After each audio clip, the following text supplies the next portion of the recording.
Alverstoke Antiviral interviews Compassion UK, and we read through the desertion of Jesus by some of his disciples. You're watching Alverstoke Antiviral.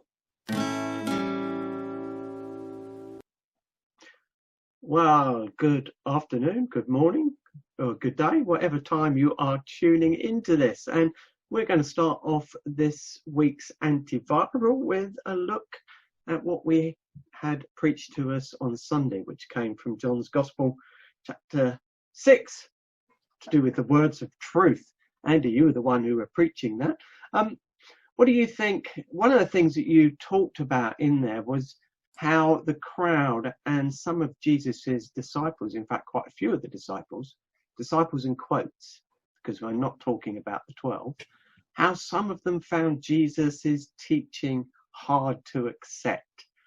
And one of the things that you said in your sermon was there's quite a few issues that can seem out of place or hard to accept with what Jesus is saying. Do you want to explore with us just for a moment what some of those things are? Perhaps they're different today in our culture than the ones that arose then. Absolutely.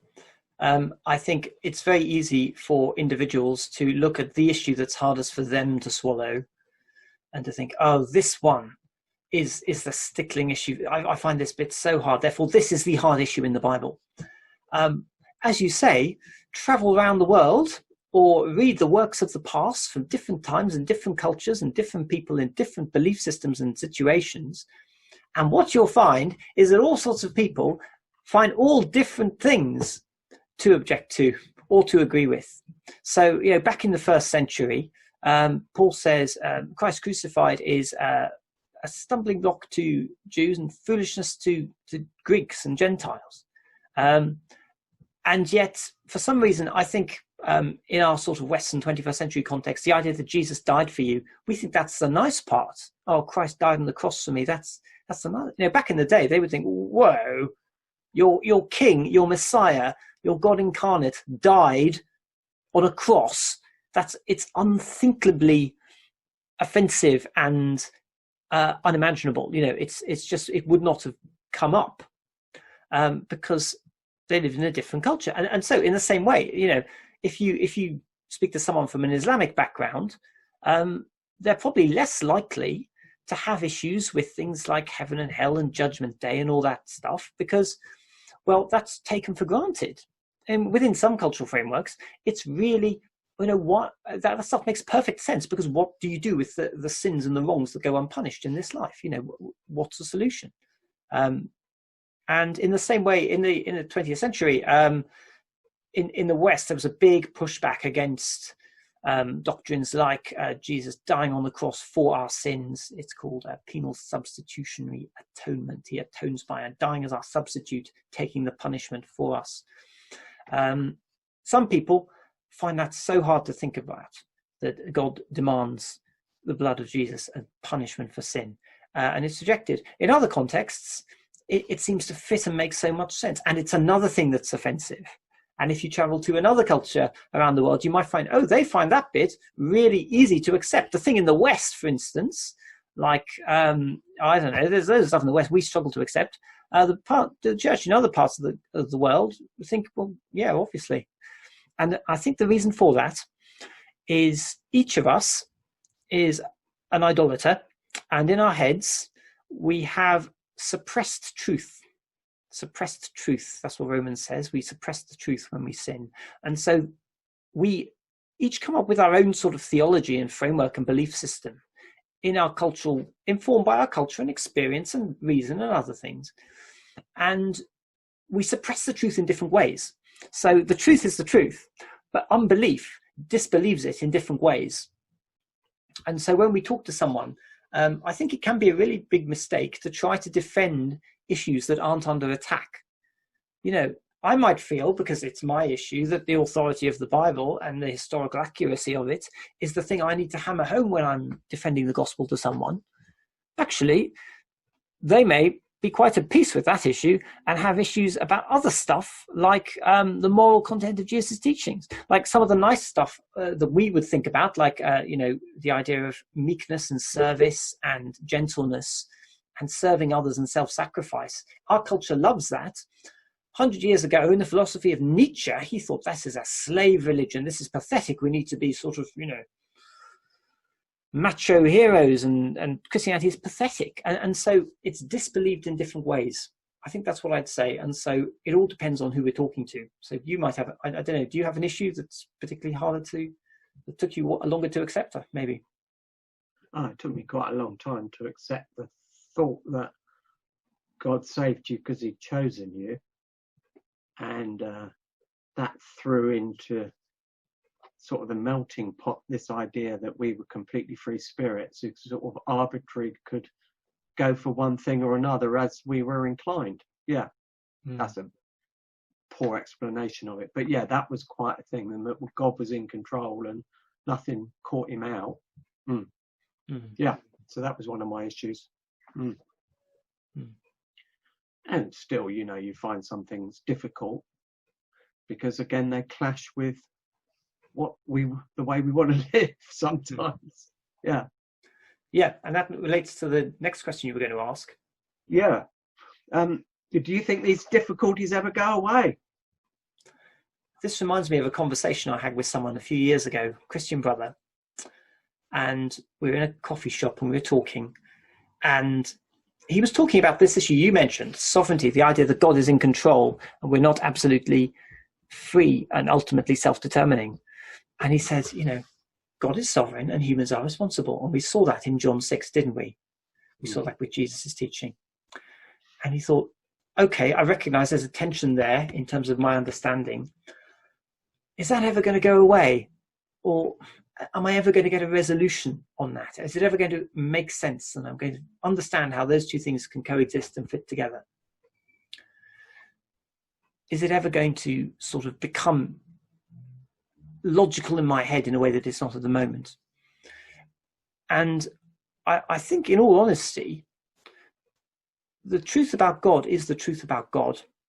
And because of God's nature, because of who he is, how much greater he is than us, and how much beyond us he is, actually, the truth is not a puzzle to be solved. It's a mystery to be confessed. That's a quote from someone. It's a mystery, and that doesn't mean like, Sherlock Holmes is a secret we need to find. No, it means it's knowledge which is to be recognized, is revealed. We know it because God has spoken us and told us what it is. And that's how we know it. And it need not fit together in our heads perfectly. In fact, it will blow our minds in one way or another. And pretty much every doctrine of the Christian faith does this. I mean, we just think about things like the offensive stuff like the cross or whatever. But like the Trinity, God is one, God is many. How does that work? How does it work that God became a man at Christmas? How can that be? How can that be? How can it be that the punishment for the sins of the world is laid upon Jesus Christ on the cross?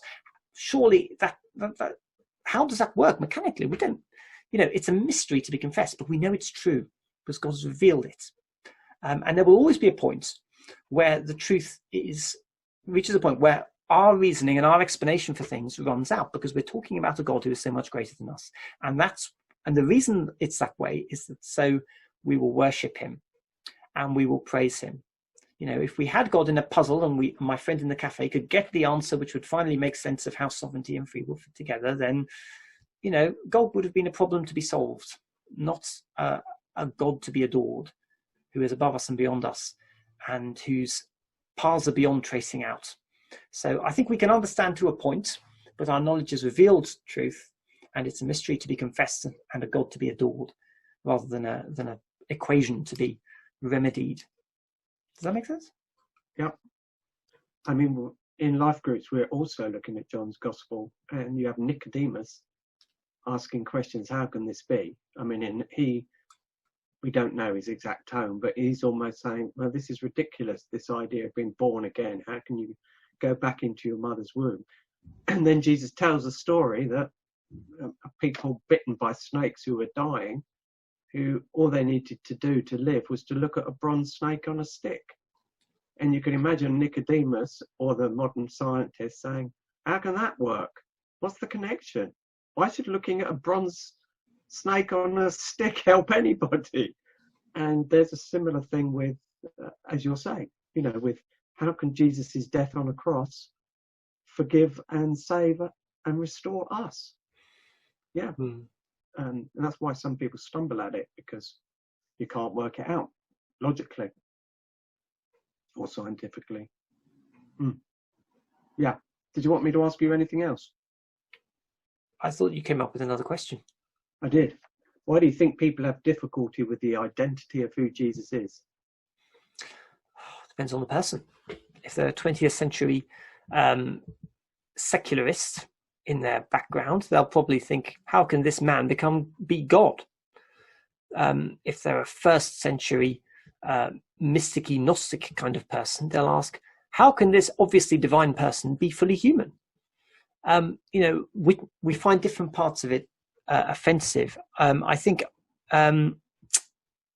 why is this difficult? Well, Jesus says a lot in John's Gospel about why we reject him, how he says things about how opposition to him is actually opposition to his Father, and there's spiritual stuff going under the bonnet when we disbelieve. So there are issues with that. I think with Jesus' identity, for the secular modern sort of person, it's often a question of accepting the supernatural. And I imagine missionaries in other cultures will find that it's different things. So, it might be in a different culture, say an Islamic culture. It might be that people accept Jesus as a prophet. They accept that he's more than just some guy, and they accept the supernatural dimension.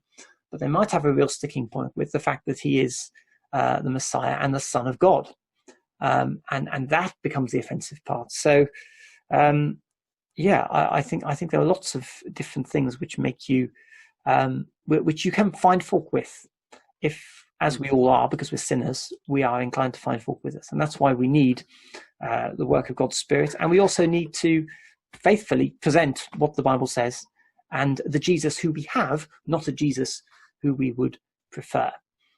And I think it's very easy for people to do that. A lot of stuff went on with the Jesus seminar. I don't know if you know about that, where they were censoring bits. We think this bit's historical, but that bit's not. And they ended up, with a hippie Jesus or a mystic Jesus or a radical Jesus, depending on which bits you pick and choose. And I think we can make him in our own image if we do that, rather than accept who he is. Based on everything he's done in the Bible. So, for lots of people, it's the historical stuff in our culture. And I think there's good reasons for thinking Jesus is who he said he is. But, I wouldn't assume that's a problem for everybody. Because you finished up towards the end talking about the disciples' response. This is the 12, saying, who else has the words of it? Who else do we go to? Who else has the words of eternal life? And I suppose for those who are listening to this or listen to the talk, we need to listen to what Jesus says as well as to who he claims to be, in order that we might taste, perhaps, God willing, that the things he speaks are life to us if we trust him, trust them. Good. Well, thank you for that, Andy.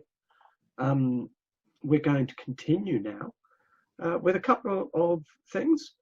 A while ago, we booked up for a speaker from Compassion UK to come along to us as a church and to preach. Well, that went by the board because he was going to come in about May. But instead of that, what we've got this week and at the weekend, this week, today, we are interviewing him, although we recorded it previously. So we hope that will fill you in on who Compassion UK are and how they work. We'll show also a short video clip that just looks at some of the situations of people in Uganda specifically. And if you're interested in picking up on what's said in the interview, which is the possibility of sponsoring a child, it won't necessarily be in Africa, although we are focusing on Uganda during the interview, because they support children across the world, really. But you could take up the opportunity of sponsoring a child with a regular amount per month. You can strike up a relationship with them. You can send them letters and presents, maybe at Christmas, and foster a relationship that will hopefully lead that young person into a life where they know the Lord and trust him, because this is a Christian organisation, works through local churches, and lead them on to maturity to be followers of Jesus Christ. So that's an interview with him, the video, and then the slide that we'll put up right at the end. If you want to take the details down on that, then you can express an interest to sponsor a child. So we'll hand over to those now. Well, good morning, everyone, and we're really glad this morning to be interviewing Toby. And Toby, as you can see there on the screen, is a bit younger than us. Really good to have him here with us. He's up there in Scotland, as you can tell from the background. Toby, do you want to tell us a little bit about yourself and what you do with Compassion? Because we'd be interested to know. Thank you.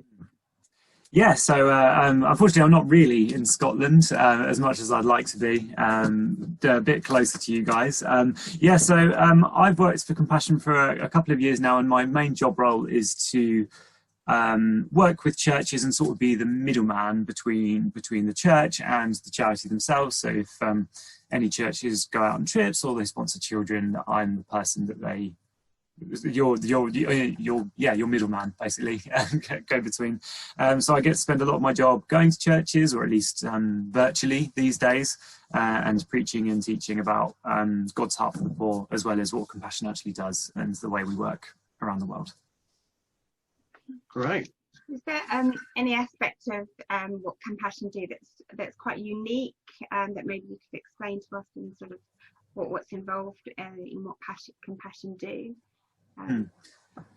So I think for those of you that don't know, and there may be some, Compassion is a child sponsorship charity who looks to support children through a one-to-one sponsorship basis. So myself or whoever would sponsor a child for a certain amount of money a month, and that money goes towards supplementary education or healthcare or their spiritual well-being or the practical needs that they might have, be it food or other things like that. So these kind of four aspects of ministering to a child and a child in dire poverty. So I think that's kind of broad strokes what we do. We do other things as well. We help fund larger projects and things like that, and work with other charities. But I think the things that make us so unique, for one, we're a very relationship-based charity. When you sponsor a child, it's not just your money goes out your account, away it goes off to the ether, and you never hear about it again. You develop a relationship with the child. So you, as you guys all, Colin, you and Carol know, you write to the child, they write back, you build relationship, you have a real dialogue with them, and you get to know them. And if you're fortunate enough, like myself, you can get to meet them sometimes. I got to meet my sponsor child in the Philippines, and that was incredible. But she knew who I was, and I knew who she was, and it felt like I was meeting, well, maybe not a friend because she was 7, but someone I knew. It wasn't just this name on a page or even a photo. It was a real person, and I think that's a big part of what I feel is unique about Compassion. We do other stuff as well that I think is amazing. I think our Christian focus is really important, and that we work through local churches in country. I don't decide what someone in Uganda needs or someone in the Philippines needs. There's the local church who we believe in the local church, and we believe in the power of the local church here and there. And we rely on their knowledge and their expertise to get the right things to the right people. Excellent, yeah. Right. That's really helpful, thank you. I mean, this is connected to what you've just said, but how does your faith in Jesus influence the sort of care and help and the work that you do in these lives of these young people in the countries that you serve?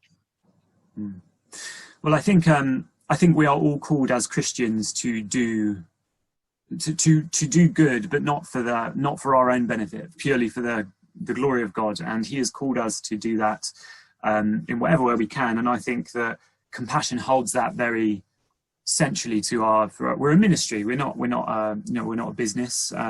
We're you'll see on our website, it's all over the place, that we're church-based, child-focused and Christ-centered. And I think that does summarize how important our Christian faith is, even to the point where we've not compromised on our Christian faith. And that has meant we maybe struggle to get with in some countries possibly that that maybe have an objection to that, but we're not going to compromise on that. And I think that's very important. And I think, ultimately by doing the work that we're doing, we're trying to minister the gospel in a practical way to these people, and that's why we work through the local church, because it's not just about providing physical needs, although clearly those are important. And there's definitely stuff in the Bible saying you don't just walk by and wish someone well without offering the things they need. And so we do that, but it's for God's glory, and we do it to minister the God, and we to minister the gospel to people in these countries. And many of the people that come through the projects will come to know Jesus for themselves, and I think that's our ultimate goal, really, is that they would come to know Jesus in their own way and have a relationship with Him. So you said, Toby, that you've been to the Philippines before, and you've also been to Uganda, I believe. Is that correct? Now, I know that there's a few of us in the church that have got a real heart for Uganda, and obviously that we're in times at the moment where we've got lots of restrictions because of COVID-19, and we know what we're having to deal with here. Can you explain a little bit about what it's like for those in Uganda with the restrictions that they're experiencing, and perhaps the difficulties that are particular for them, really? Yeah, so I think it's also worth saying that, as far as I know, some of the African nations have dealt very well with COVID-19. I think, albeit differently, and there's been some look into how that's been the case. But with Uganda particularly, and many of those African nations in that area, strangely, there's some odd similarities with the way they've had to deal with it that we have. I guess the main challenges they have as compared to us is possibly the base level of hygiene would have been lower.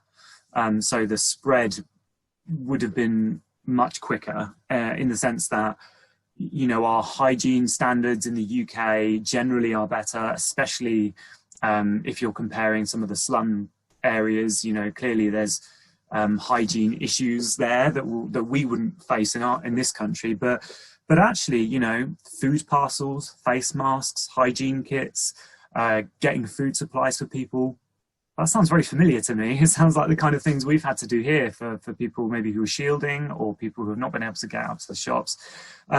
So in some ways they're quite similar, but of course in context they are different. But actually, broadly speaking, there'll be people that have not been able to go out and get food quite so easily. And then right at the bottom, the unfortunate reality is some people are saying, well, I either die of starvation or I die of COVID. So I just have to, I've got to take my chances. And, that's a really unfortunate reality that some people face when they're in such poverty, where the fear of going out and catching or spreading COVID possibly is like, well, that's a chance. But actually, if I can't go out and get food, then that's a given.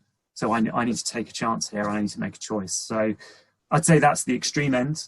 But broadly speaking, the challenges and the solutions are fairly similar. And for the children as well, are they gone back to school? Do you know? So most of the projects, certainly the projects, I can't speak for all schools, there'd be too many to account for, but the projects have been running out of a kind of, I don't want to call it a takeaway service, but maybe getting pre-packaged parcels, or actually going out and delivering to the homes so that people don't have to leave. As far as I know, schools will be shut for the most part, but clearly there'll be some that have been able to reopen, like in this country, and have been able to manage that. And again, the unfortunate reality might be that because of the virus, maybe more of the children have to work to help make up the costs, or maybe they're at a lower risk, so they're having to get out and work instead of maybe someone more elderly in the family that might be higher risk. I can't give specific examples like that, fairly anecdotal, but I imagine that's been the case in some places. And it's not just COVID that countries like Uganda and others on the eastern side of Africa have had to deal with. It did creep into the news that there'd been locust plagues in Uganda, in Kenya, were two that they mentioned specifically. How has that affected them? Has that been devastating, or has it been minimised by the actions of others? Well, of course, it's always devastating for whole crops to just, they don't have the luxury of surplus most of the time. So if any goes, it's pretty major damage. We don't, I don't think they can afford to have lots just suddenly disappear and be like, oh, we think we've got enough. So, it's always going to be devastating. But, as far as it goes with Compassion and what we've been doing, we've been providing, and this more so with Kenya, kind of grain packs so people can replant. We've been providing lots of those so they can replant crops and regrow. We've also been providing food parcels for those that have been affected and lost out through the devastation there. So, and I know that we won't be the only ones. I know that's what Compassion have done, but I'm sure many other charities and aid organisations will have stepped in and to provide similar aid. Yeah, well, that's good to hear. Yeah. Yeah. So I know that there's a number of us at AEC that already sponsor maybe a child through Compassion, but could you maybe explain how this is something that we could get involved in if we wanted to get involved? Because obviously what you're doing is providing a future for these children in giving them the opportunity to go to school, to be able to buy new shoes and just to help support their families. So is that how do we go about getting involved with that? Yes, there's a few ways, and I think I just want to encourage everybody that I know these are difficult times. So with everything I'm about to say, I understand that many of you may be unemployed or even furloughed at the moment, and there's grace here. You're under no obligation, but of course, if you can and you are able, there's lots of ways you can get involved. As mentioned, there is sponsorship, which is £28 a month. And that is the one that we really feel makes the biggest impact in many ways to the life of a single child. You can't change the world, but you can change the world for one child, and that makes a huge impact for them. And I would encourage anybody, if you are able, £28 a month, ultimately £1 a day, that's not so bad. And I encourage people to do that if they can. But there's other ways as well. If you're maybe a student or you don't have a steady income, or you're self-employed and the furlough thing has been tricky, you might decide to give a one-off donation perhaps, and we have a COVID fund which is helping fund those projects that are much like ourselves, providing food parcels and face masks and stuff, and that's just through the website, which you can just log on to, which is just compassionuk.org. You can just log on and give a one-off donation if you feel that you want to. And finally, if you want to do something that's a bit more intentional, a bit more, I would like to fund something in this, or we can actually just accept donations and direct them where you would like them to go for the most part. But we have what's called a most needed fund, which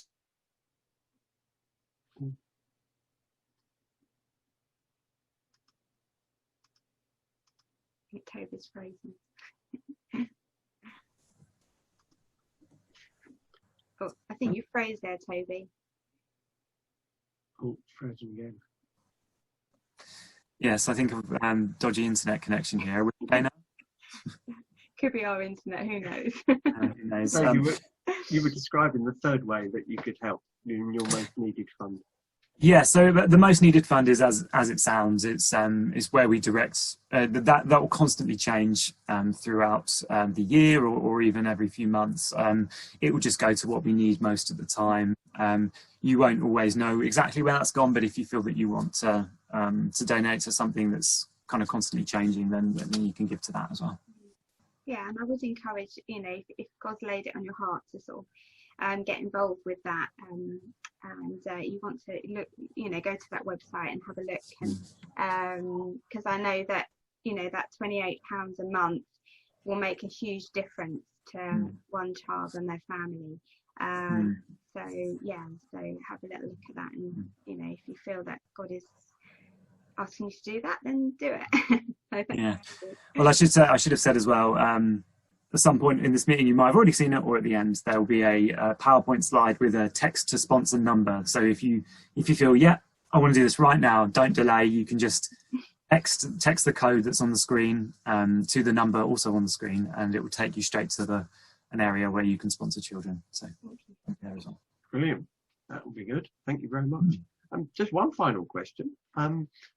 Do you have a story of a child who was sponsored by Compassion, where that help has really enabled them to flourish in later life? You've probably got many stories, but just perhaps one person that you could mention to people so they can see the impact on people's giving in their lives.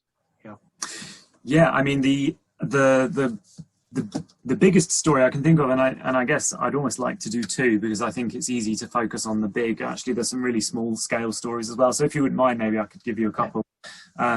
So I'll start with the big, and then we'll go to the small, because I think it's easy for people to forget that it's still a life changed, even if it's not that they're suddenly, the church leader of 1 million people or something. It's still a life transformed, and that's just as important. But Richmond Wandera, who I mentioned briefly earlier, just before we started recording, he was a sponsored child in Uganda, because prior to that, his father, who was the only breadwinner in his house, was murdered, and therefore they couldn't afford to live where they were living, so they had to move to a slum in Naguru, which is in Uganda, and in dire poverty, standing to the corners of a tiny little room when it rained, because there was holes in the ceiling, and all those kinds of awful things associated with being a child in poverty. And the way he describes it, actually, is he says there's no hope, that you can't. It's not so much the lack of material things, although those are clearly important. It's the lack of hope, and that's what really struck him. And then he was sponsored by a 15-year-old girl, a teenager, in the UK, I think, and might have been the US, so don't hold me to that. Sponsored him. She was 15 years old and took a chance, really, and just got to know him and things. And now he's on the board of trustees of the UK Compassion Office. He runs the Pastors Discipleship Network, which provides theological training to thousands of pastors throughout Uganda and across Africa.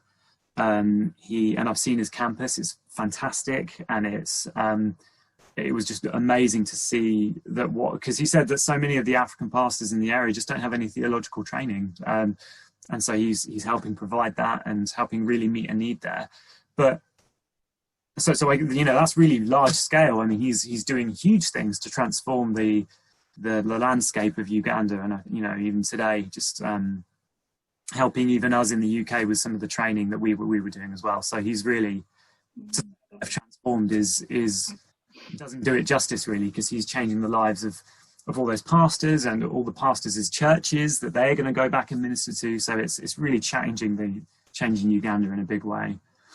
And one final one, I will keep the person nameless, partly because I don't think it's fair, but also I actually can't completely remember his name, and I wouldn't want to get it wrong, which is quite sad. I'm really sad I can't remember his name. But when I went to Uganda, we took a short walk from a project, a child survival project, and we walked up quite a big hill, and we found a gentleman there with 2 little kids, gorgeous little kids, and there was a teenage girl and a little baby. And what happened, I'll keep the story quite short, but basically he had chosen to look after this teenager. His wife had left him, so it was just him, single dad, with his 2 kids, and then he noticed that this teenage girl had been a victim of an assault and was therefore pregnant because of the assault, and she had nothing. She was completely destitute, and I'm sure you will know, if you've been to these nations, that a woman in that situation isn't going to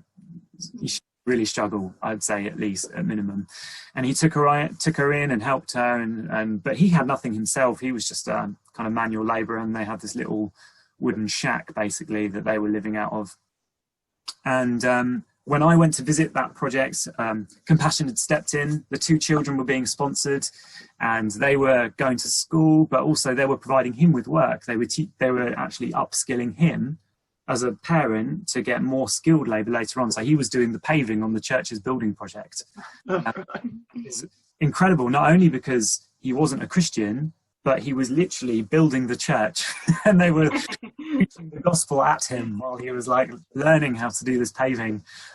So, you know, when I left him there, this was a couple of years ago now, he was, you know, planning on continuing that building project, and but through that also learning how to do the paving, which meant he could take that skill beyond that project and hopefully get more work. So, so there you go, 2 lives.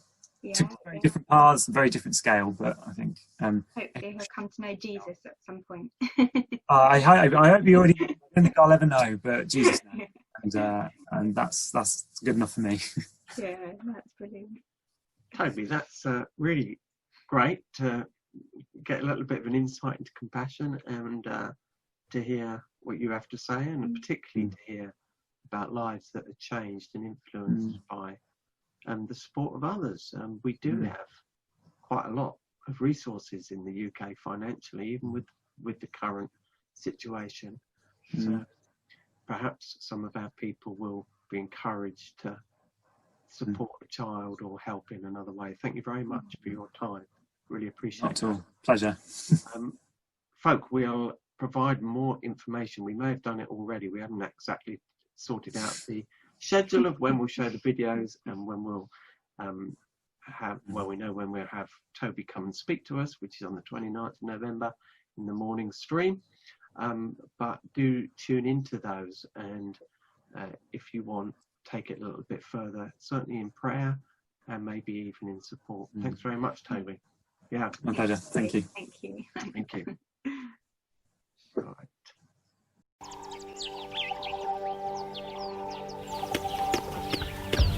Hello, my name is Lenny Mugisha, and I'm the National Director for Compassion Uganda. Compassion Uganda currently works with 444 churches to serve over 130,000 children. COVID-19 in so many ways has been very disruptive to many communities, especially those ones which live in extreme poverty. Disruptive in the sense that most of the people that we serve are people who earn their living on a daily basis. And the lockdown really disrupted most of those families. And what that meant was that those people who live in extreme need could not afford a meal, could not afford the medical care, could not afford to pay even their rent. The ones who live in slums, to pay their rent for the coming month, could not afford to have the basic necessities of life. For Compassion, during the time of COVID-19, we knew from the word go that our program was going to change, to respond to the needs of the children that live in extreme poverty, together with their families and the communities where they live. We have been able to utilize the funds that we've received from our supporters to address especially the food needs of our beneficiaries. We've had hygiene, we've also had education interventions, and then we've also had interventions in the spiritual and socio-emotional area that the churches are reaching out to the families. It has been amazing. We've got wonderful testimonies of some of the caregivers coming to church and literally crying before the church leaders. We had an amazing testimony from my region where a mother had been abandoned by the husband. Life was so difficult and the father did not have what to provide for his family, so he abandoned them. And so when the church intervened through the support of Compassion and provided food for this particular family, the father actually returned home. Supporters, I must say that without your support, life for the children who live in extreme poverty would have been impossible. They were facing extreme hunger. Many of them were neglected. Children faced extreme abuse, exposure to domestic violence. A lot of them were forced into labor despite their young age. Now, the children who were on our program were shielded, were protected from all those because, again, of your continued support. Thank you, and God bless your supporters for your continued support to this ministry.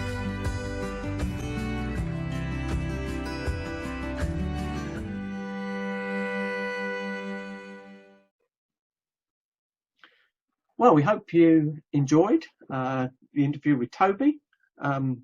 Good chap. I know a little bit more of him from having met him, and I've appreciated what I've heard of him. I'm just going to put up that slide now so you can see more.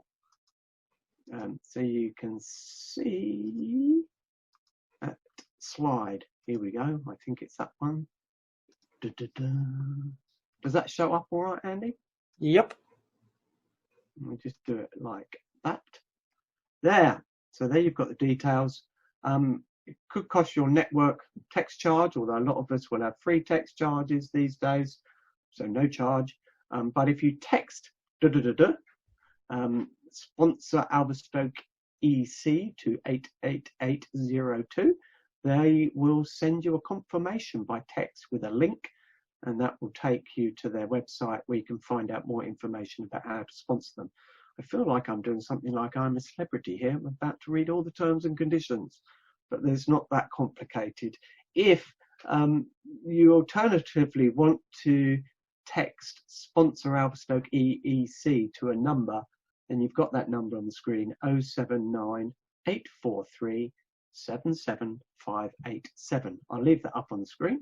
And as a follow-up to this, on Sunday, Toby will be doing a recorded talk based on Ephesians 2.